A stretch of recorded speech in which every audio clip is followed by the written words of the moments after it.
The host moves with the grace and power of gods over men. Its warriors are both terrifying and inspiring.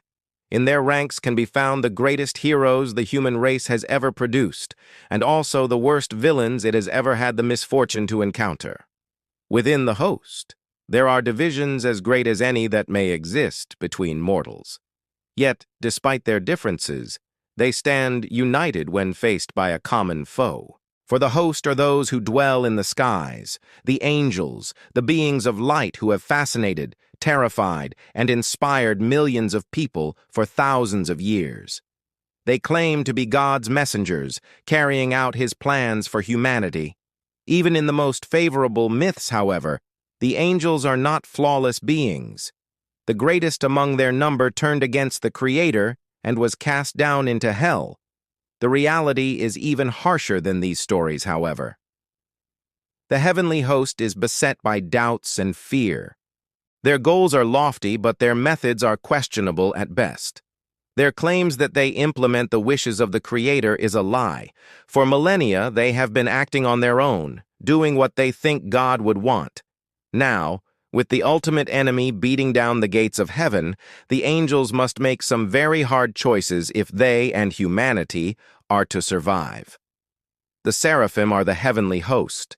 The term seraphim refers to all angels of good, although other terms like celestial host, children of light, and order of the radiant one are also used. There are countless varieties of these creatures, each one different from the others, yet bound together by their opposition to evil. The names given to them vary according to the cultures that worship them, but the truth is that none know their real names. These beings have hidden them from mortal understanding, perhaps because knowing them would grant too much power over the angels themselves. Most often the seraphim are thought to be genderless, although occasionally they appear as either male or female. What drives this choice seems to be completely random. However, their forms are always beautiful, perfect, and awe-inspiring. While the cherubim sometimes take on humanoid shapes, they are just as likely to be animals, elements, or anything else they wish to be. All of them seem to be incredibly powerful, possessing strengths that far exceed even the mightiest human champions. The most important thing about their forms, however, is that they inspire devotion and worship. When the seraphim show themselves, mortals are filled with reverence and love for the divine beings. This aspect of the seraphim is the most important. As long as mortals adore them, they have power over the physical world.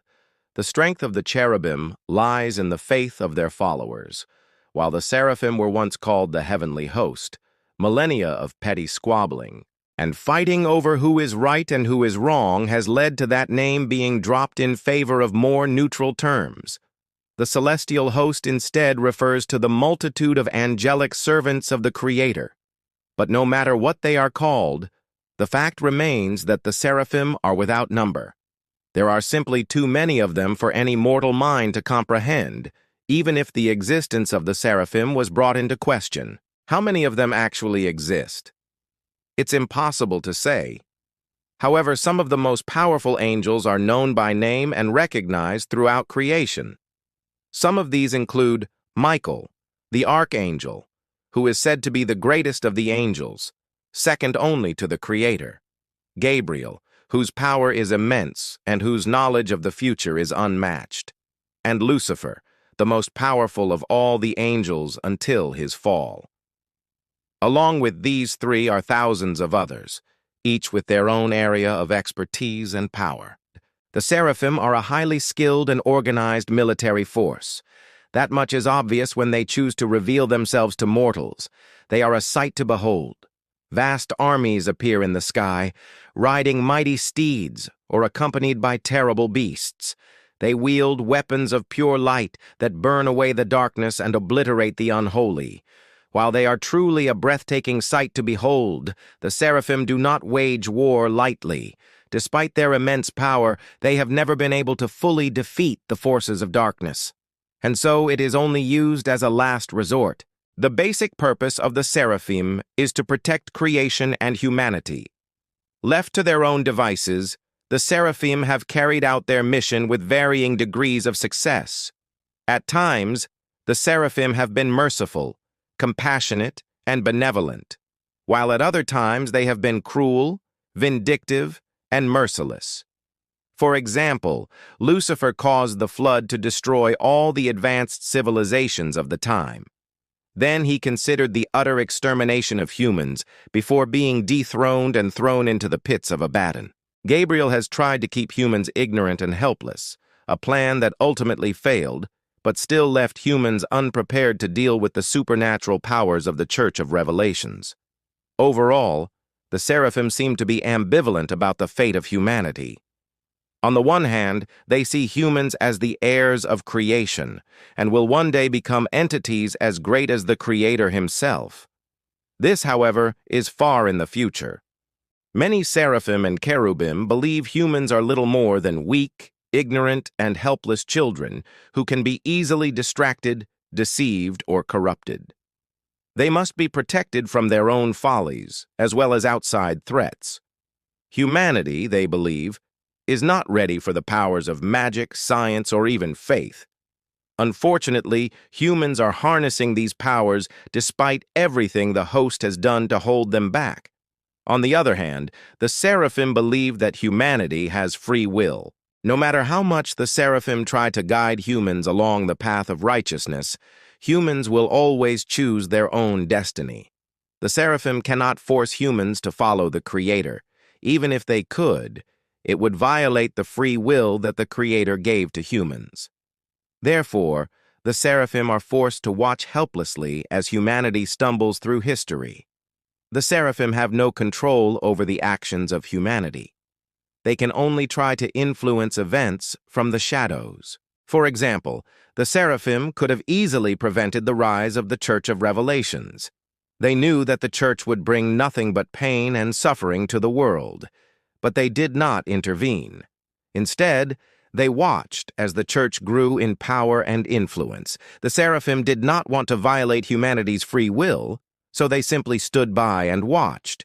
The seraphim have been watching humanity for millennia, waiting patiently for the day when humanity will reach its full potential. Unfortunately, that day is still far in the future. Humanity is still a long way from reaching its true potential. The seraphim know this, but they are willing to wait as long as necessary. The seraphim are patient. They have been waiting for millennia, and they are willing to wait for many more. The seraphim are a highly diverse group, and there are all kinds of angels among their number. Some are warriors, some are healers, and others are simply observers. Despite their differences, however, all seraphim share one common goal: to protect creation and humanity. They are not perfect beings. They are capable of making mistakes, and they have made many such mistakes in the past. Despite this, the seraphim are still revered as divine beings, and for good reason. They are powerful, compassionate, and selfless. They are beings of pure light, and they bring hope to those who believe in them. As the enemies of the seraphim grow stronger, the seraphim must decide how far they are willing to go to protect creation. They have always been a secretive and private group, but now they must choose whether or not to reveal themselves to the world. If they do, they will face the wrath of their enemies. But if they don't, creation and humanity may be destroyed. It is a difficult choice, but the seraphim must make it soon. The time for secrecy is over. Now is the time for action. The seraphim are an enigmatic lot, shrouded in mystery and cloaked in power. What drives them? What compels them to act? We can only guess. But their deeds speak for themselves. They are a force for good in a world that desperately needs it. As the darkness closes in around us, we can only hope that the seraphim will come to our aid and guide us through the coming storm.